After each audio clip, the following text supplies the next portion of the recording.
I'm sorry? Anong meron? Ba't nga nagpunta nga daw dyan the other day? Ay, siyempre, binibisita niya si Pambare 4 at si Gwen Garcia. We are now seeing, no, again, hate me if you want, no? Yung mga Pambare 4 apologists dyan, no? I am now seeing a Ferdinand Marcos and Lisa Marcos delving both hands to both pussies.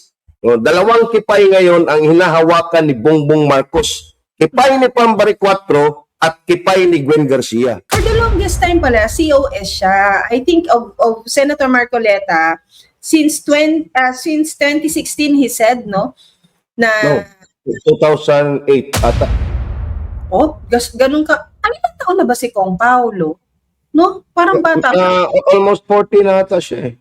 Talaga ba? Kong Pao? Yeah, nasa early 40s siguro si Kong Pao. Early 40s. Kakaedad ko lang, no? Oo. Sabi Ay, niya 20 years daw siya eh. Kakaidaran lang natin, Pam. Huwag kang magalala. Ano na? Kakaidaran lang natin si Kong Pao. Ay, oo. Kay dad lang natin. Gusto mo, kaitas mo, si Kong Eli San Fernando. Pwede rin. Alam mo kung sino magkaedad, Marlon? Sino? Kayo ni Eli Saludar. Bro. Eli. Eli, asam ka na. Akala ko magkokolab tayo. Hindi ka nagpaparap mo, ha? Porque tinawag ka namin, tall, dark, handsome, and generous. Wow! Malapit na nga siya kay malapit na niya matap yung description kay EB. Ano? Bakit? Kasi more generous yung sayo. Tall, dark, handsome, more generous. Di ba? Very generous. Gcash naman. Alam mo ba, sandali, bago tayo pumunta siya sa Congress, yung presyo ng diesel ngayon, 104 yata. 112 pa dito, Pam, sa may South area. 112. At ang nakakatawa o nakakainis, ang Bongbong Marcos, talagang alakas pa ng loob, magpa-interview kahapon, no? Everything's normal, no? Video. Na normal daw ang lahat. Pero Paano naging normal? 100 piso na ang presyo ng crudo. Normal ba yun? Kung hindi ka ba naman syungak? Alam mo, yung sinasabi kong LPG, no? 2 weeks na lang yung ating ang ating stockpile. Doon sa India, nagsusuntukan na yung mga tao doon sa linya ng panggatong, yung kahoy na na panggatong sa pagluluto. Tayo everything is normal daw. kung sa No, may sayad na yung presidente natin. Hanggang ngayon wala pa ring cluster meeting, ha. Hanggang ngayon wala pa ring cabinet meeting para tugunan, aksyonan at gumawa ng komprehensibong plano para kung sa patuloy na pagsirit ng presyo ng gasolina. At patuloy na pagtaas ng presyo ng bilhin. Ang masakla pa, maliban sa sinasabi niya normal, binaril niya yung panukalang piso na dagdag pasahe sana. So, kanina agad, galit na sa mga airwaves sa radio stations yung iba't ibang leader ng transport sector. At alam ko, matinding backlash ang mangyayari dito mula mismo sa sektor ng transportasyon. Kasi dito mo makikita, no, Marlon, Pam, at mga kababayan, na ito talagang gobyerno na to, wala talagang ginagawang matino. Biro mo, nag-authorize na yung, I think it was LTFRB, na may dagdag pasahe, no? Pampalubag loob ng ating mga tsuper. Gago to, hindi siguro niya alam na meron nang na-approve na fare increase. Saka siya nag-announce na sinuspinde muna ang lahat ng mga fare increases. Wala ba silang GC? Wala ba silang GC? At saka kuya nga, yung hiling na yun na dagdag piso sa pasahe, in-request to ng transport sector bago pa magkaroon ng giyera sa Middle East. So, alam pagkakaintindi ko, last year pa to eh. Itong kahilingan na to, at syempre, dadaan yan sa proseso mula sa LTFRB. Tapos, ngayong ilalabas yung kahilingan na yan, saka naman babarilin at saka naman pipigilan ng isang Bongbong Marcos na naturing ang presidente ng Pilipinas. And yet he continuously say na everything is normal. And then whenever na lumalabas siya, nagva-vlog about oil price increase, 'di ba? About other issues, yung even kahit sa aura niya hindi mo makakakitaan ng kumpiyansa eh.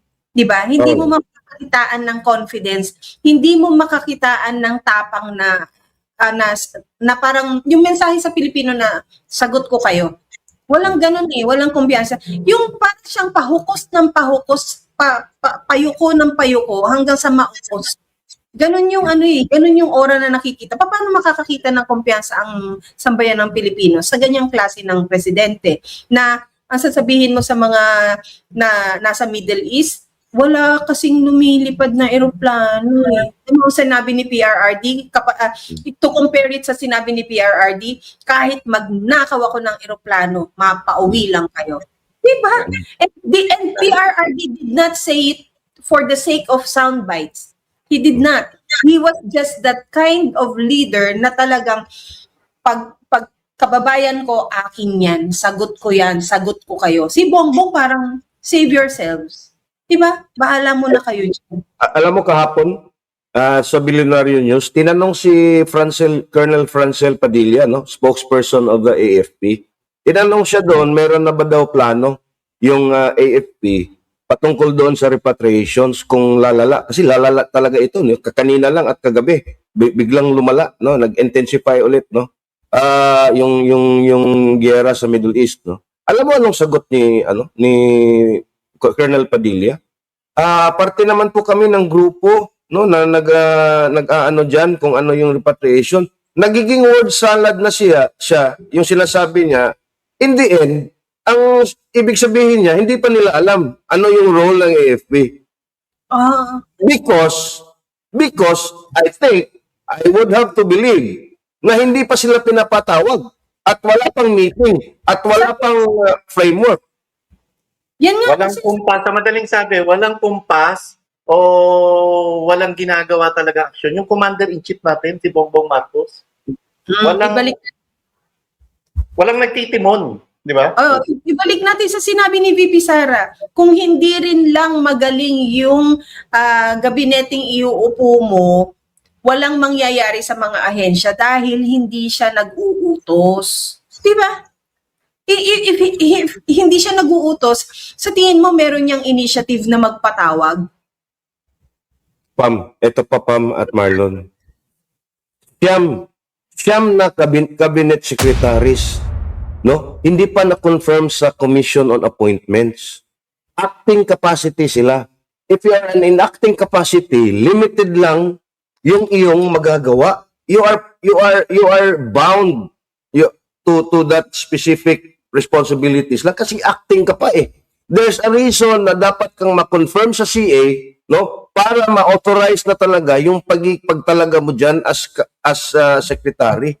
Kasi pag acting ka lang, hindi ka authorized to do 100% of the resources of your portfolio. Kasi acting ka lang eh. Dito natin ngayon makikita, Marlon at Pam, no, itong kapalpakan ng gobyernong ito na even doon sa kanilang mga cabinet secretaries ay hindi nila magawa-gawa na ipa-validate at ipa-confirm yung mga personalidad na iyon dahil nga nasa krisis na tayo. An analyst warned yesterday that the Philippines, sinasabi ko na rin ito, we should brace for an economic fallout that we have never seen, no, in the history of our country. Hindi pa ito ang umpisa lang to, Marlon at Pam. Umpisa lang to, I'm telling you. Is that really the reason you see why up to now hindi niya pinapasalang yung mga secretaries sa appointment? Yes, plausible deniability. Plausible deniability kasi sasabihin ng pag pumalpak, sasabihin ng secretary, ma'am, hindi kasi acting capacity lang kasi ako eh. Ito lang kasi yung mandato ko as an acting secretary. But it is a reflection of the president because sila nga yung alter ego eh. Yun na nga eh. Yun na nga eh. Ano ba yung political calculus na ginamit ni Bongbong Marcos sa ganitong klaseng estratehiya? 'Di ba? Meaning to say, people around Bongbong Marcos doesn't really care kung paano ma-perceive itong kanilang principal. 'Di ba? So, again, this is a failed state. This is a failed government. Bongbong Marcos has failed the Filipino people. In fact, the Filipino people have failed themselves. This is one big guilt that should be accepted and should be lulukin dapat ng mga Pilipino. At Dapat buhayin yung panawagan, Kuyang, na Marcos resign. Kasi Tama. hindi ka marunong magpaka-presidente, tamad ka, wala kang malasakit, at higit sa lahat, bangag ka. Bangag ka at hindi mo alam ang nangyayari sa bansa mo. dito mo kasi makikita ang totoong leader eh. Pag if everything is well, if everything is if nice and cozy and comfy, hindi mo makikita yung totoong karakter ng isang leader. Pero in times of crisis, just like PRRD in COVID, no? At ngayon nasa sa Middle East crisis ngayon, dito talaga ang test of character ng isang leader. And Bongbong Marcos has failed embarrassingly, totally. Yun. Pero hindi siya tinatamaan ng mga ganyang klase ng insulto, no? Ganit eh. Pardon? Ganit. Hindi. Lutang eh. Hi eh. Oh, hi. Bakit ka tatamaan ng mga ganitong yung problema ng mga kababayan natin, yung problema ng lipunan? Bastante na siya. Bilyong-bilyong piso na yung nakulimbat nila at bilyong-bilyong piso na rin na i-deliver sa kanya. Mm. Pero pagdating sa sa usaping impeachment, all hands on deck siya. 'Di ba? All right. Oo. Tama. Oo. Yung tutok nila, yung resources nila, lahat ng energy, lahat ng talino, lahat na ng klase. Pagkadating sa impeachment ni VP Inday Sara, all out sila. Mm. Kahapon nga, tuluyan ng nasabi ng Committee on Justice sa House of Representatives na sufficient in grounds ang case na ito ni VP Sara at sasalang sa March 25. Kuya, sa March I think I wrote that no. March 25 magsisimula ang hearing. Mm. Pero naka-break. Session break. Last day kahapon. Mm. Sa ganitong, we all know, Marlon, na nangyayari ang committee level kahit naka-recess. Tama? Tama. Pero, Yes. but does that include this type of case na mabigat at malaki? Nasa liderato yan ng Kamara. Kailangan nakakainis dito, Pam. Talagang yan ang priority nyo. Mm. Yan talaga ang priority nyo at yan yung pag-aaksaya nyo ng panahon. Yan yung quote-unquote na i-overtime nyo. Ba't hindi kayo mag-overtime? Aralin nyo paano maibsan itong problema ng presyo ng gasolina? O paano matugunan yung nakaamba o patuloy na pagtaasan ng presyo ng bilihin? Alam mo, Pam at Marlon, ito talaga nakakadiri at nakakagalit na talaga. I don't know why the Filipino people ay hindi pa rin galit eh. In the 19th Congress, binuo nila yung Quadcom. 4 na komite, no, sa iisang hearing, no? Lalong-lalo na doon sa mga Noisy 37 at doon sa kung ano-anong hearing. At then binuo din nila yung Tricom. 3 komite, iisa yung hearing. Ganon din yung patutunguhan. Why is it na ngayon hindi nila mabuo-buo, no, yung 3 or 4 na komite, no, na mag-a-address at titingin doon sa problema natin na kinakaharap because of the Middle East crisis. Dapat ito yung kinoconvene nila na Quadcom, no? Yung Committee on Energy, Committee on Labor, Committee on Finance, Committee on ano ba yung komite? Transportation. Oo. Transportation and yung Yes. information pa rin, di ba? Yun na nga eh. Pero, nag-convene sila ng Committee on Justice on a break, nag-author ng resolution, nag-approve ng resolution ng plenaryo na pwede silang mag-conduct ng hearings during their break. Ano ba yung mas emergency? Yung kay VP Sara na impeachment o yung nakaambang panganib sa ating ekonomiya? Pam, there are already riots going on. In fact, in Australia, di ba yung Australia, magpa-pump ka doon, ano yun eh, yung bang parang honest, walang pump boy. Mag-pump ka, babayaran mo. Alam mo ba ngayon, may balita, it's going viral in Australia. Isang gas station doon, 10 sasakyan na ang nag-pump at hindi nagbayad. Kaya ngayon, iniba na ng Australia yung gas stations na yun. Ang sabi nila, hindi ka na pwedeng mag-pump ng gas unless yung susi mo, ibibigay mo muna doon sa cashier. Pagkatapos mo mag-pump, swipe ka. Kasi, wala na eh. Humaharurot na. And then, yung sinabi ko kanina, sa India, nagsusuntukan na yung mga tao doon sa linya, doon sa mga panggatong na kahoy, yung firewood. Nagsusuntukan. Oh. Yan yung Kuyang Marlon, yung sinasabi natin, di ba? Recently, ang Malacanang, nagkaroon ng parang alert, di ba? Nagkaroon sila ng parang tension doon. Red alert? Yung high alert ba? Naka-full on alert sila, di ba? At yung perimeter surrounding Malacanang, may kalat. Yan na naman na may mga layers ng concrete barriers and barbed wires. Tama, I was listening to Tita Eat Abroad where she said na ang interpretation niya is because Malacanang is very much aware that anytime soon magkakaroon ng civil unrest.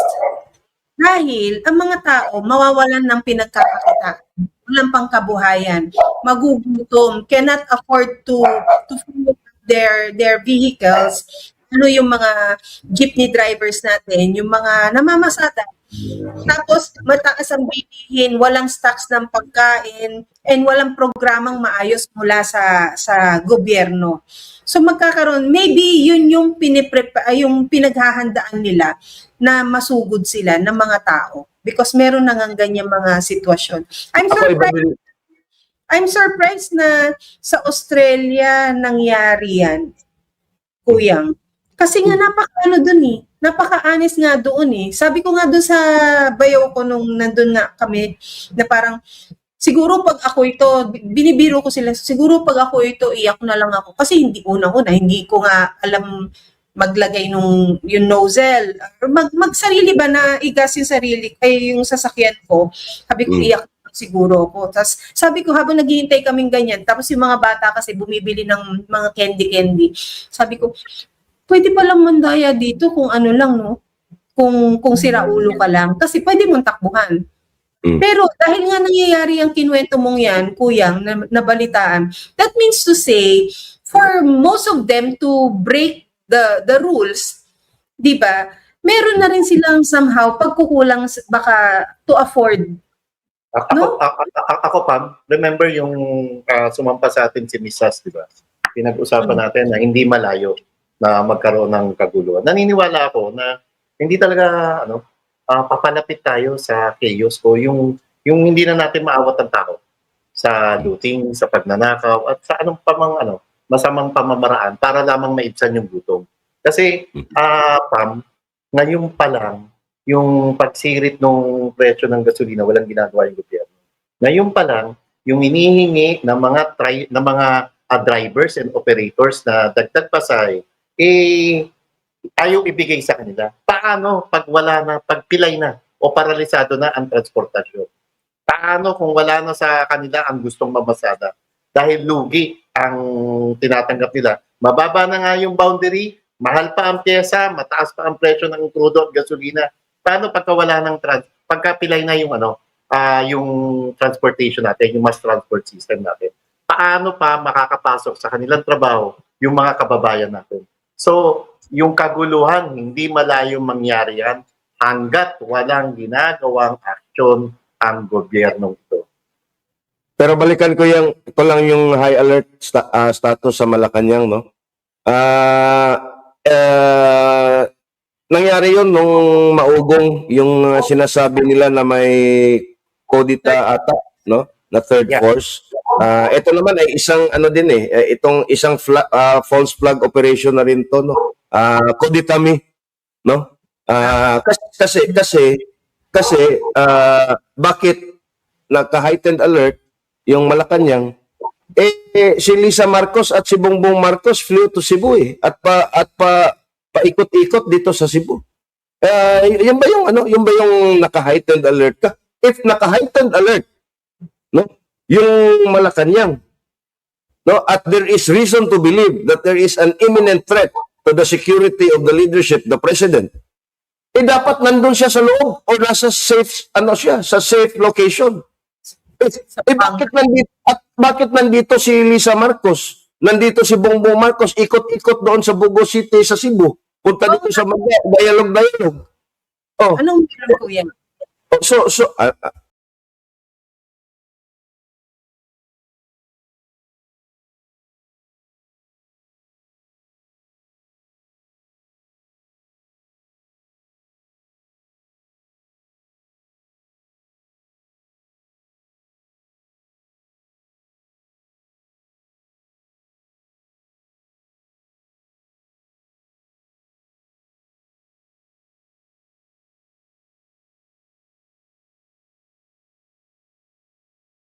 4 at kipay ni Gwen Garcia.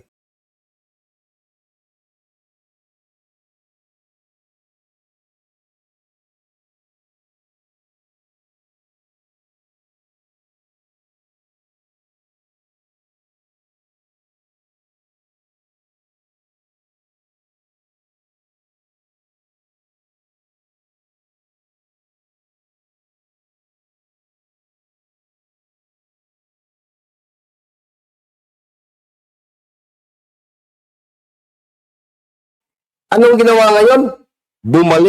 Nakabalik bilang Deputy Speaker. At nag-post pa si Governor Gwen Garcia. At ang caption niyo doon, if it rains, it pours. Congratulations, Duke Frasco and Cristina Frasco. Now, ano ba ang implication dyan?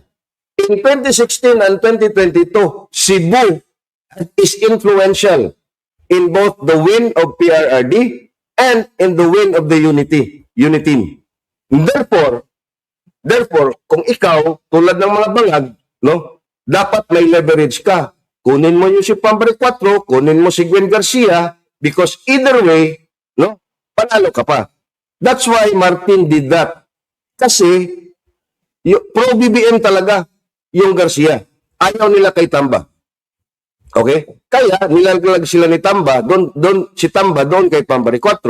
Ngayon naman, nilaglag na ni Pambare 4 si Tamba because Tamba is done. If Pambare 4 will associate herself with Martin Romualdez, talagang patay siya. Pero, she's associating herself now to Bongbong Marcos. At she can make an excuse na, trabaho lang to colorblind ako, kasi presidente to I'm just being polite. Okay? Pero, alam na natin yan, Marlon at Pam, anong nangyayari doon sa mga back channel, doon sa mga likod ng mga malalaking pintuan. And now, I'm seeing, again, this is just my opinion, this is just based on the optics, talagang hawak na by the kipay ni Bongbong Marcos ang Cebu leaders. What can that do, Kuyang, if Cebu is for the Dutertes? What can yung alliance nila, kahit anong klase ng buhol yan, para sabihin niyang hawak niya yung dalawa, it will no longer pay for a win. I don't think...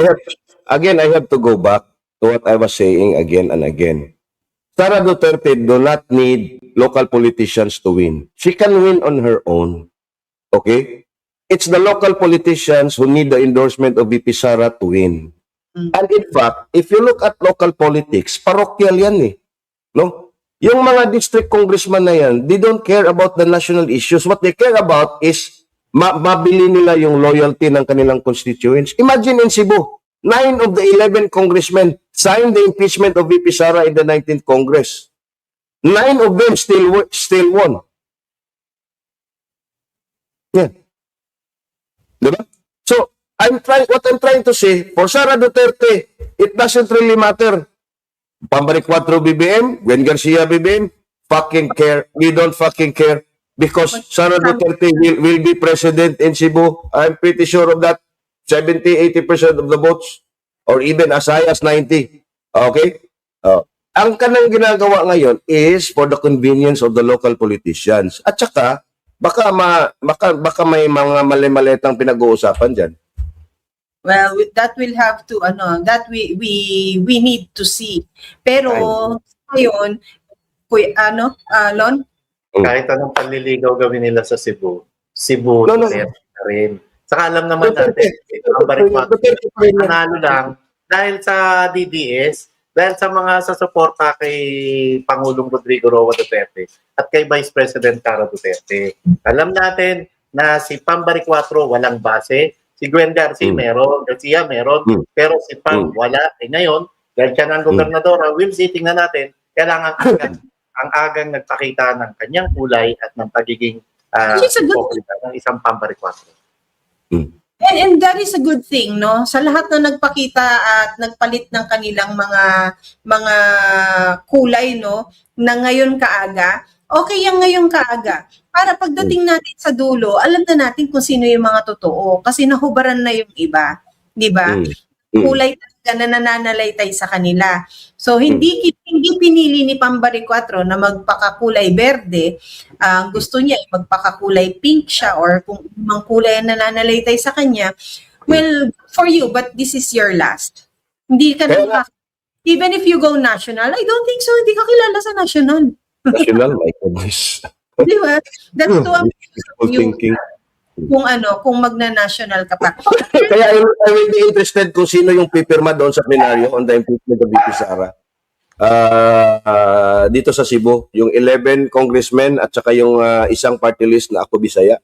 Titingnan ko kung sino ang boboto pa rin and I will make my observations kung how do they vote. Oo. So ang sabi kasi ang sabi ni Kong Sid kahapon sa sa interview natin with him, nakapag-usap, una nang naglabas naman talaga ng kanilang pahayag na hindi susuporta ang NUP. Tama? NUP. Tapos, ang sabi niya kahapon, nabanggit niya na tila pati NPC ba yun? NPC. Yung National People's Coalition. Oo. Nag-aano na rin, nag-uusap na rin.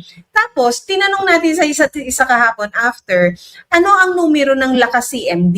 Dahil kay Martin Romualdez yan, di ba? Pero, alam mo ba, nung isang araw, sino ang magkasama? VP Inday at GMA sa isang meeting na pop-up. So, sana merong pag-uusap, sana although this one reflects mentorship and friendship, 'di ba? Kasi yun naman ang tingin at respeto na meron si VP Inday kay GMA, 'di ba? And it was also GMA who brokered for Marcos and VP Inday na magtandem sila nung 2022 election, 'di ba? Sana yung ganyang catch up na meron sila merong kahit papaano suportang ibinigay ang isang GMA kay VP Inday. At huwag natin kalimutan na ang GMA may clout pa rin. Hindi lang sa Kongreso, may clout pa rin sa buong Pampanga Province. Yun. At pero ako naman din, Marlon at Pam, no, sorry to bust your balls, no, at doon sa defense team ni VP Inday. Pipirmahan talaga niyan. They will transmit that to the Senate for trial. Ang labanan sa impeachment nandun sa Senado, wala dyan sa House of Representatives. It's a done deal. Meron siguro mga usap-usapan dyan, and kasi makikita mo noong last impeachment, 225 ata. Kasi 205 ang nag-sign noong February 5 mismo, 2025, nung kinulong sila doon sa Kamara, at may humabol pa na 20. So parang 225, no, overwhelming majority, no, ang nag-sign ng impeachment ni VP.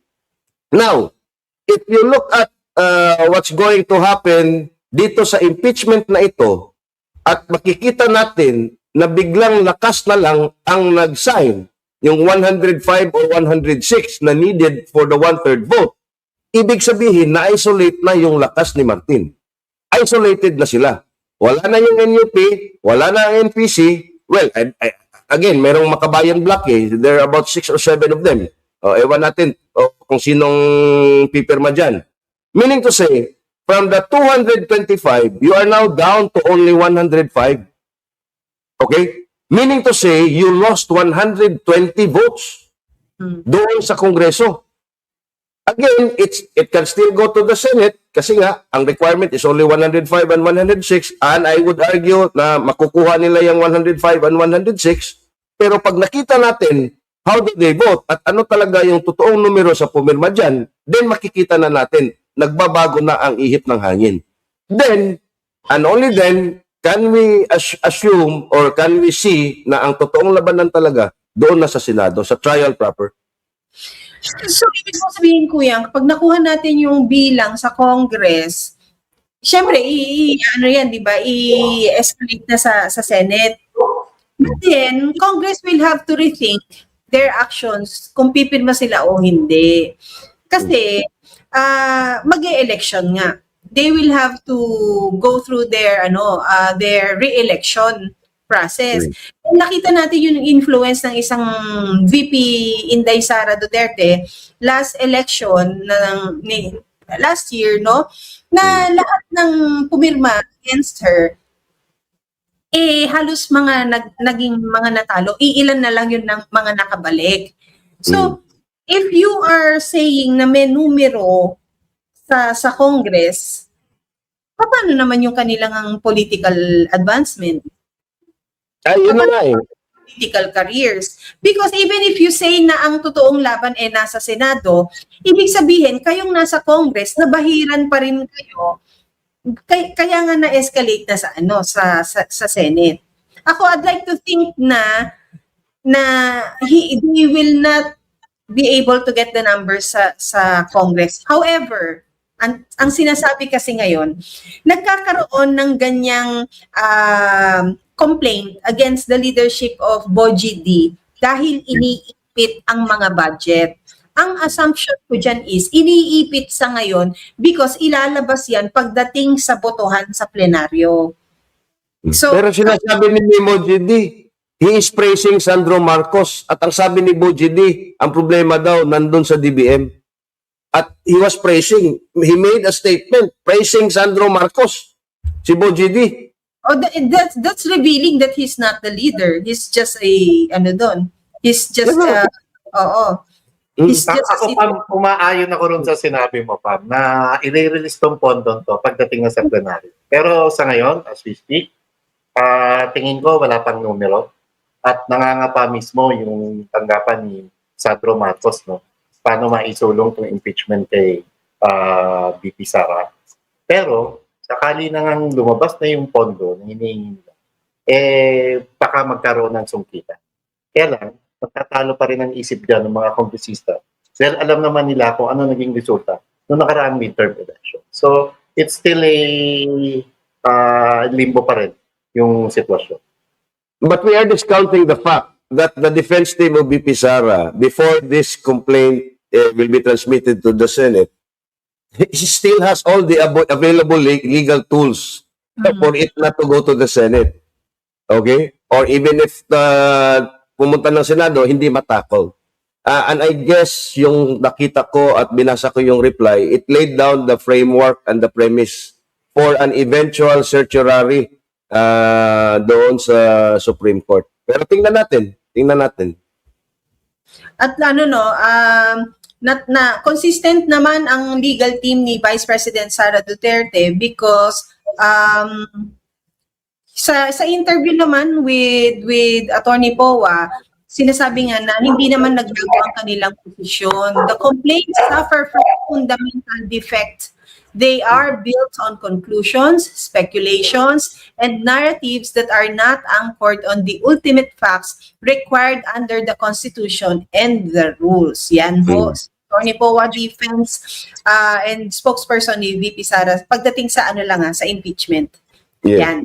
Yan. Ganyan ang sagot nila. Napanood ako na splice part ng kanyang interview where hindi mo naman siya makakakitaan ng pagkapikon, pero makakakitaan mo siya ng parang pagod sa pagpapaliwanag na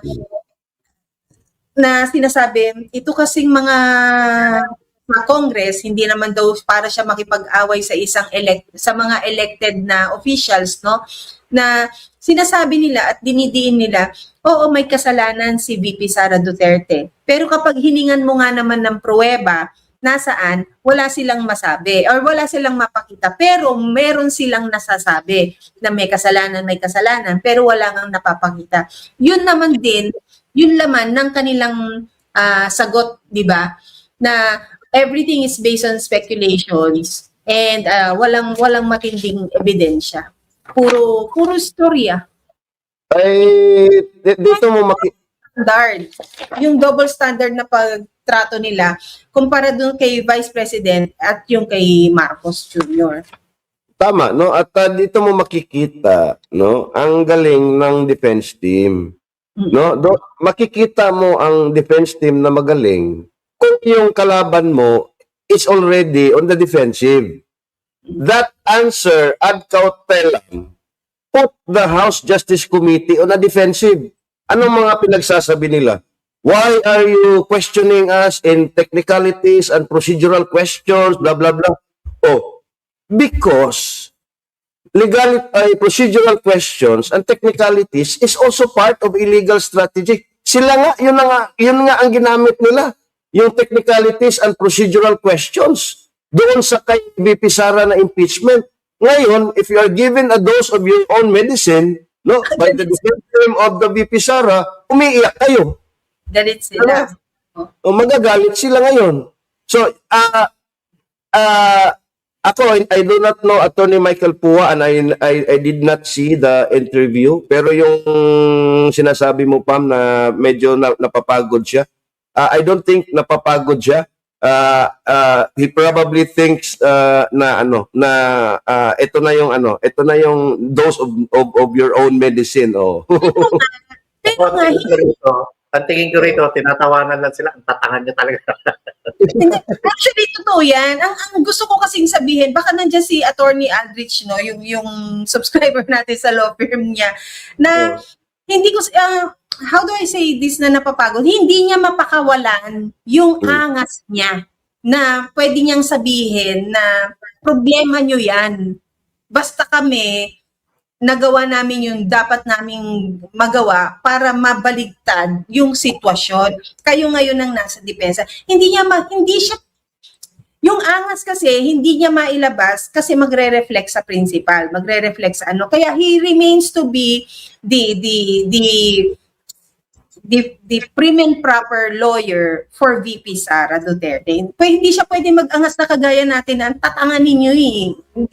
Ang popobo ninyo eh. Hindi niya kayang pakawalan. Kaya he's trying to be polite all the time na akalain mo sasabihin niya, hindi naman ako para makipag-away sa mga taong hinalal and things and I don't think it is appropriate. It's very Michael Pua, di ba? Yung binali natin siya dito sa interview natin, nag-icebreaker ka nga kuya na pogi and things. Yung tawa niya limitado, hindi nga natin napahagalpak eh. Diba? Although hindi naman ng intention. But then, all the more na alam niya na nasa mainstream media siya, that he needs to be very careful. Hindi niya mapakawalan talaga yung angas. Pero alam ko... Ganun talaga yung ganun talaga ang demeanor, no? Ni Attorney Pua. Kasi, talaga kalmado. Even nung time na nagdidepensa sila sa DepEd budget, and or he was OVP, yung nag-resign siya as spokes ng OVP, di ba? Parang sinagot niya si Abante ba? O si Suarez na, kung kaya ko lang sagutin dito yung tungkol dyan sa budget na yan. And all. Siguro nung na-realize niya na, naku, parang mali yung behavior ko. Tinwist ulit, binalik niya dun sa demeanor na pang-professional talaga. Kaya to no? This is a war on perception. This is more or less propaganda war ito, di ba? Sinasabi ko na ito, no? Gagawin nila itong entablado to discredit the VP, to make her look like na corrupt siya, para yung numbers niya doon for the 2028 elections ay bababa and they will have a fighting chance, no? Because right now they have no fighting chance. The only credible fighting chance that they will have is for a Leni Robredo, the Pink Lawans, and the Uni-fucking Tai, no?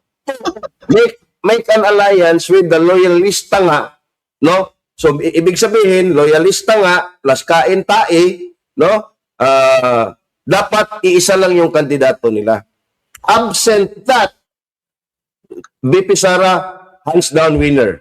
Pero pag may isang Leni Robredo at merong isang Bongbong Marcos, may fighting chance sila. Pero pag tatlo, three-way fight, Bongbong Marcos endorsed candidate, Leni Robredo tatakbo, and then VP Sara, against all of them, hands down, VP Sara is the winner. Wala ito. Exciting ito pagdating sa next year. Next year will be very exciting for everyone because next year nga, but it is next year, October, filing na, Filing. di ba?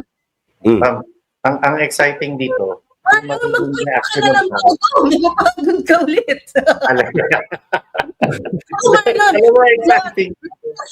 Mag-overdose ka na ng mga pampaputi mo. Ay, ako, magiging moreno ka na naman. Ako, sanay naman yung skin ko. Pero bakit? Pero alam mo, pamang exciting dito, yung galit ng tao. Ako talaga paniwalang-paniwala ako rito na marami na, talagang hindi lang kumikibot nagsasalita yung karamihan sa mga kababayan natin na please, tantanan nyo na si BP Sara. Hinto nyo na ang politika. Please, pagpaliban nyo na yung impeachment na yan. Ang harapin nyo at ang trabahuin nyo, paano maibsan yung presyo ng bilihin, presyo ng krudo at gasolina. Dito lalo magagalit ang taong bayan at dito natin makikita yung panawagan na Marcos, mag-resign ka na dahil inutil ka. Kaya nga Marlon, no? Kuya, sabi ni Danny, sorry lang, sabi ni Danny Nino, ang exciting is towards the end of this year when alliances will become clearer. Of course. Yan ang sabi natin as early as October of this year. Kasi marirelease na yung mga budget at mga ayuda ng mga kongresista for this year. Okay? Tapos mag-NEP na by SONA sa July. August will be budget deliberations for the 2027 budget, which is an election year. Na dapat matapos nila yan by October, no, or November. Pero hindi nila tatapusin yan. They will make media mileage na naman doon. Magpapakitang gila sila sa mga budget deliberation debates, blah blah blah, and everything. And then doon na sila mag-realign before at siguro sa recess, no, doon sa holiday break, doon sila mag-form ng mga coalitions para sa pagpasok ng bagong taon in January 2027, nandoon na nakalatag na yung kanilang estratehiya for 2028 at mag-uumpisa yan. In fact, sabi ko nga ito 2028 elections, no, starts today. Ito na yun, dito na nag-umpisa. Kaya ako, I have to agree with Marlon a bit, but I have to depart kasi ayoko silang mahuminto ng impeachment, Marlon. Gusto ko ituloy nila ang impeachment process habang tuloy-tuloy ang paglagapak ng ekonomiya ng Pilipinas, habang tuloy-tuloy ang problema at dumarami ang ating mga OFWs na gustong umuwi, na hindi mapauwi, no? At tataas at mawawala na yung stock ng ating petrolyo, ng ating LPG. I want this to happen. I want the Filipino people to feel the pain while these fucking motherfuckers are out there on a break, no, trying to impeach the Vice President. Ewan ko, pag hindi pa kayo lumabas at hindi nyo pa i-demand na mag-resign ang bangag sa Malacanang, we deserve this country and we deserve the leaders that we have right now. Magkano ang gagastusin ng gobyerno to, ng Kongreso, ng Senado, at pati ng Supreme Court kapag ka nagtuloy ang impeachment kay BP Sara? Yung gagastusin na yun, hindi ba malaking tulong na sana yun para maibsan yung kagutuman at pataas na presyo ng bilihin? Yung prioridad dito, talaga, tama ka kuya, lalo lang magagalit ang tao. So, matuloy ito, para lang mapahiya rin to, itong bangag na administrasyon ito. Pero, nakakalungkot at ganyan talaga yung priority nyo. May gera na sa gitnang silangan tapos kayo, ang inaatupag nyo, politika na wala namang kabuluhan dahil alam naman natin na malinis ang pangalan ni Vice President Sara Duterte. Patagama para tumanda. What do you call that? What do you mean by that, Kuyang? Ang alin? Patagama para tumanda? Tagama para tumanda. Patagmon in Bisaya is, ano ba yun? Para bang to learn the lesson? Napahiya. Napahiya. Hindi ba pa para bang you learn a lesson para hindi ka na uulit. Ano ba yun sa Tagalog? You allow it to happen para matuto ka. Magsilbing aral sa'yo. Magsilbing aral, yung tagam. Tagam kasi is ano ano ba yung closest Tagalog word nung tagam na halimbawa yung bata hinito yung madala. Madala. So, Kuya, May mag-asawa rito, Pam, subscriber natin at follower natin kay EB. Si Mon and Catherine Bonto. Ano yung patagaba? patagaba. Oo. Mon and Catherine. Marlon, meron akong Hi, Piting B. Hello, ma'am. Ay ma'am, tagam madala. Madala. Para Ang matanda. dami pa ng mga Bisaya dito din, oh. Ang dami, oh. Tayo. Padalain, oh. O, di ba, baka, Diyos ko, Kuyang, imbitahan ko ng magkape. Sino? Si RC, Pam, magpapakape yata. RC! Pwede naman ako sa RC Cola. Hindi, tanong ko lang, Kuyang. Kasi, ang sabi mo, gusto mo matuloy yung impeachment. Yeah. At alam naman natin, narinig naman din natin sa legal, no, kina Attorney Bowen, that, and VP Sara is also very vocal, no, that they're ready to go on trial. They're ready. When you're ready, it means to say, if it happens, you're ready. If it doesn't happen, you were still prepared for it to happen. Tingin mo ba, ang lawyers, they will also want this na magtuloy o wag na lang? Well, any defense lawyer worth his grain of salt would probably say na it's much better na hindi matuloy at ma-dismiss na yung kaso. Kasi walang abogado pa, Marlon, na gusto na to go into trial. You know, the most brilliant lawyers are the ones who can settle a lawsuit outside of the courts. Bakit gusto mo mangyari? Ang alin? Ito, bakit gusto mo matuloy? Para nga madala. Alam mo, Yung mga tao. Well, I know you are confident in saying na gusto mo matuloy na lang because maganda yung produkto. Alam natin na hindi rotten yung produkto who happens to be VP Sara. Alam natin na hindi niya ginawa kung ano yung mga inaakusa niya. hindi yan ang rason ko, Pam. Hindi yan ang rason ko. Doesn't really matter. Irrelevant yan. Bakit gusto ko? Again, I want to test the character of the Filipino people if we have matured. Because the impeachment of ERAP noon, anong nangyari noon? I want to know if the Filipino people still has the guts like they had during EDSA in 86 at during sa impeachment ni ERAP Estrada. I want to see my old country back in full force, asserting, our patriotism. Diyan ang gusto kong mangyari. Makikita ko, yung Pilipinas na mulat na. Because I thought mulat na yung mga Pilipino noon. Puta, ang dali natin makalimot, Pam. At very, very forgiving tayo. That's why we are in this fucking mess. We did it to ourselves. Honestly. We did it to ourselves. That's why we, the people, should be the ones to atone for our sins, because this is also a great sin inflicted on us by our own selves. But given the timing na may gera, merong oil price hike, meron tayong panganib na wala tayong magiging Much better. Much better. Because gusto mo nga, di ba? Gusto mo nga magutok tayo. Much better. Okay. If you remember, if you remember, if you watch the movie Crimson Tide, no? With Denzel Washington and Gene Hackman. There was a scene doon sa submarine. Okay? May aksidente na sunog, apoy doon sa kusina. Alam mo ang ginawa ng ship captain na si Gene Hackman noon, pre? Nag-conduct siya ng emergency live fire exercise. Biro mo, nasa emergency yung buong submarino mo, ha? May sunog sa kusina. Pero ang kapitan, he chose to conduct a drill of launching nuclear missiles.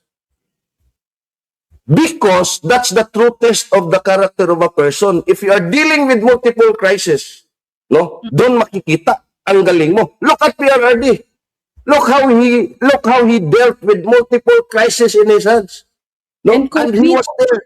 And COVID, no, and our fiscal positions, our monetary positions, and then you have the Marawi siege, you have the insurgency, you have the communist insurgency, and then the peace process na, I mean, you know, he had multiple crises in his hands doon. Pero he was there, standing tall with the Filipino people. At alam natin, pag sinabi niya na, I got your back, andito ako, everything falls, the buck stops with me. And then we feel kampante. Because here we see a man na ganyan. We do not see that in a Bongbong Marcos. Yeah, I will have to agree. Kasi nasan siya ngayon? Nandun, di ba? Oh, nung hinuhuli siya, nung sinasampa siya sa eroplano, nung kinikidnap siya, anong sabi niya sa mga sundalo? Hindi, wag niyo silang anuhin, wag niyo silang galawin. Ako to. Hindi ba? Akin to. Mm. Tapos ano sinabi niya? Sinasabi niya, every time dumadalaw yung mga kapatid, mga anak niya, no? I did what I had to do for the Filipino people. Kaya ako And- nandito. And PRRD fulfilled his promise. Sabi niya, don't you worry, mga pulis, mga militar, whatever happens, it's all on me. It's all on me. And Yan now, ang leader. Diba? Yan ang paying leader. all Yan the- ang chief Yan ang executive. leader. Yan ang commander-in-chief. Oh, Ang tough ni Kuyang Ibi, no? Paano ka makipag-break sa sa girlfriend mo, Kuyang? I want this to end. Ganun ba? No more chance for the two of us. I want this to end. I want you to suffer. Ganun ba? You didn't love me enough. Gaano ka naman, Pab, gaano ka naman nakakasiguro na si Kuya Hindi ang nakipag-break? Baka siya naman, baka naman yung babae nakipag-break sa kanya? Kasi nakita niya yung Gcash niya, 0 na lang. Tapos gumawa siya ng eksena, I want this to end. I want you to pay for this pain that you caused me. Diyos ko, nakakatakot kang Teka, meron lang akong, I don't know kung breaking news to. Merong mga small player na may-ari ng gasolina. Yung mga maliliit, of course, yung big three, alam naman natin. Shell, Caltex, and Petron. Merong mga maliliit na small players na mga gasolina. Alam mo, sinabihan na sila na huling supply na raw yung nakuha nila kamakailan. Hindi pa nila alam kailan uli sila masusuplayan ng gasolina. So, sarado pa it's a matter of time at dito mabubulaga ang gobyernong Marcos na ultimo yung mga maliliit na gasolina, wala nang may susupply na gasolina kasi wala nang papasok o wala nang magbibigay sa kanila. Wala, sarado pa, no? Kuyang, tama na yun. yung naibsan na yung stock natin, mga 30 plus days na lang yung stock natin sa petrolyo, and every day, yung LPG natin ay pababa ng pababa. I think it's only 12 days now, yung LPG natin. Yun ngang India na binigyan ng pabor ng mga Iranians, no, na makalabas yung kanilang produkto papuntang India. Oh? India. Oh. Nag-shortage na nga ng LPG. No? Tayo pa kaya? Oh, paano ngayon yan pag naubos na yung LPG? Wala. Oh, yung mga small businesses relying on LPG. Yung mga may bahay, relying on those butane canisters na tag 20-20 or 30, no? Paano ngayon yan? Yung isang nagtatrabaho, relying on the LPG, no? Para makapagluto, kasi it's faster eh. Again, meron kang induction stove. Kuryente yun eh. Ang mahal nun. Kaya nga nagtitipid ka, punta ka sa LPG at sa butane eh. O so paano ngayon yan? Balik Dito uling. tayo. Ha? Balik uling. O kaya may uling dyan sa kondo mo, Pam? Everything is normal. Uling.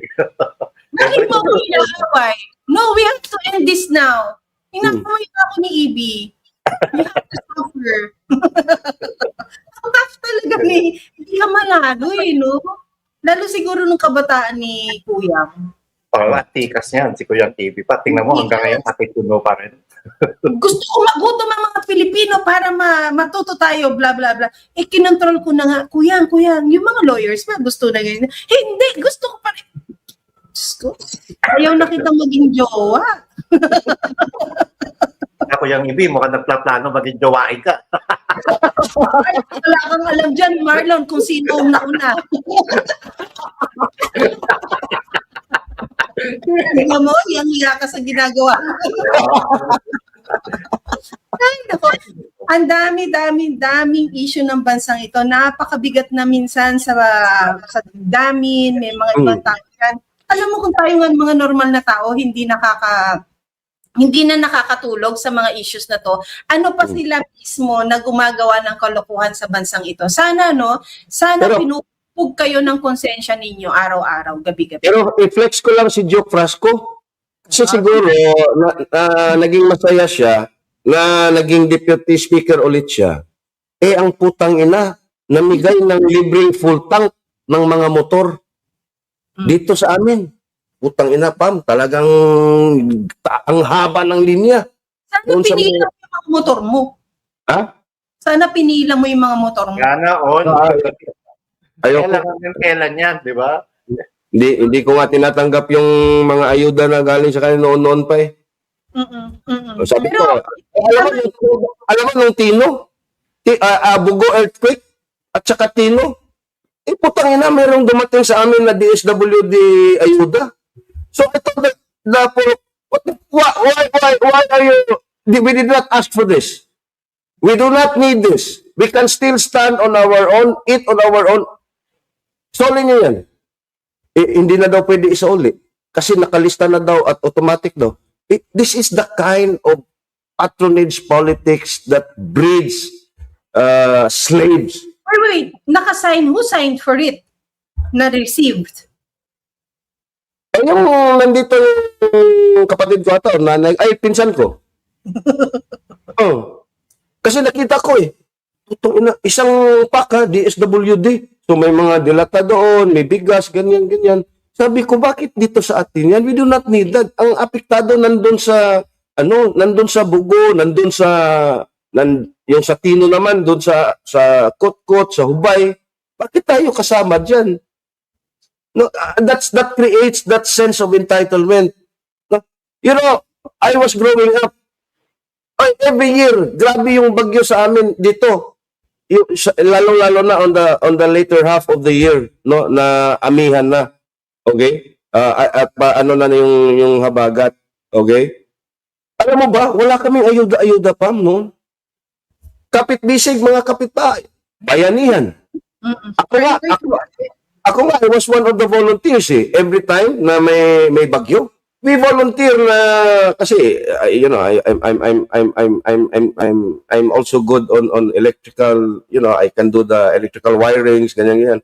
Nagvo-volunteer kami, yung mga kaedad ko, mga pinsan ko, volunteer kami na i-reconnect yung mga wires na naputol sa mga bagyo. We volunteer na mag-clear sa mga kalsada. Wala itong mga ayuda-ayuda. We do not ask for that because we still have our dignity intact. Yung ancestors natin has been here for the last 100 years. Wala silang reklamo na may bagyo, may ganyan. We need this, we need that. Ito lang yung gobyerno na to. The system fucked us up. Pero tama yung sinabi ni Marlon, Kuyang, hanggang kailan yan? 'Di ba? Ano yan? 'Di ba? Out of happiness ba 'yan because you regained your deputy speakership back, 'di ba? Tapos paano kung yung dapang-dapa na yung nasasakupan mo? Nandyan ka pa rin ba para mamigay? 'Di ba? Isusubid mo rin yan para sa sarili mo. 'Di ba? Ayan, mga last week pa lang, 'di ba? 2 weeks ago yata nasabi na natin may mga ilang gas station na hindi na nagbebenta, hindi na nagbubukas. Ngayon, ito yung report ni Marlon, ilang mga gas stations na or brand ng Sinabihan na sila. yan na last na or hindi sigurado kung kailan yung susunod. Last na. Oh. Walang kasiguran next supply. Pag naubos yung nasa tangke nila, yung underground tank nila, wala na silang kasiguruhan. Mag-out of stock na yan. Magsasara yung gas station, tapos pag nagsara gas station, ilang empleyado yung mawawalan Empleyado. papatawag na lang. And ilang motorista ang hindi na nila masusuplayan. At kahapon sa Caloocan ba yun? Kung napanood ninyo, yung mga riders na payout, no? Payout, Duterte, no? Duterte. tapos yung meron ng Marcos, ang lakas ng boo. Pero Pam at Marlon, tingnan nyo ano yung kabangagan nitong adik na presidente na to. Di ba 2 or 3 weeks ago, siya pa ang nag-ano ng memo na dapat wala ng EPAL, walang politicians doon sa bigayan ng ayuda.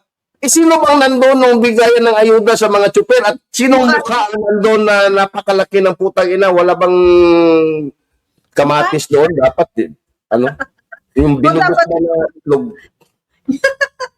Ay, nako. Eto patuloy tayong susuporta sa pinagdadaanan ngayon ni VP Sara Duterte sa impeachment na pilit pinangsasakal sa kanya. Although we know that she's unbothered dahil tuloy-tuloy lang ang kanyang trabaho, which should be the case for every government official, di ba?